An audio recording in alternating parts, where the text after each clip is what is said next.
If you've ever tried to download a Google Drive file and saw the message, "Download quota exceeded," you already know how frustrating it can be.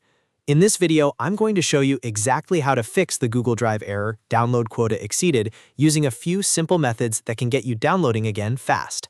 This is a common issue when a file has been downloaded too many times in a short period, and the good news is that there are several workarounds you can try. If this video helps, make sure to hit like and subscribe for more quick tech tutorials. Alright, let's get into it. The first method is the simplest one, and in many cases, it's the only thing you really need to do.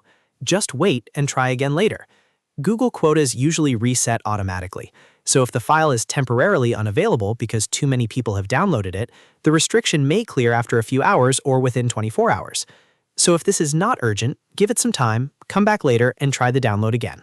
It may work perfectly once the quota resets. Now, if you need the file sooner, the next method is to add a shortcut to your own drive.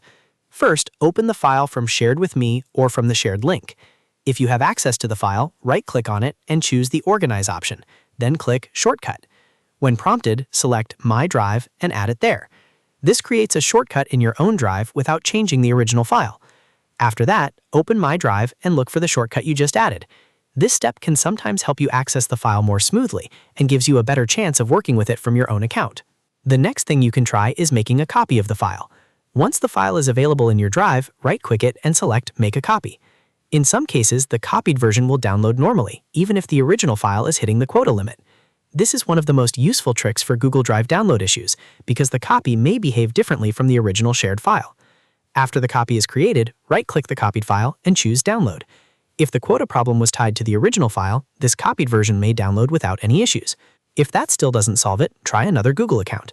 Sign out of your current account or open the file in a different browser profile. Then log into another Google account and open the file again. Sometimes the quota issue can be account-based or session-based, so switching accounts can give you a fresh access path. This doesn't always work, but it's definitely worth trying if the file is important and you want another chance at downloading it right away. Let me also give you one extra tip. If the file belongs to someone else, you may not be able to force the original download limit to reset, but you can often still work around it by creating a shortcut, making a copy, or waiting for the quota to refresh. So the key is to try these methods in order. Wait, add a shortcut, make a copy, download the copy, and then switch accounts if needed. And that's how to fix the Google Drive error, "Download quota exceeded." Hopefully one of these methods gets your file downloaded without the frustration. If this video helped you out, please hit the like button and subscribe for more simple step-by-step tech fixes. Thanks for watching, and I'll see you in the next one.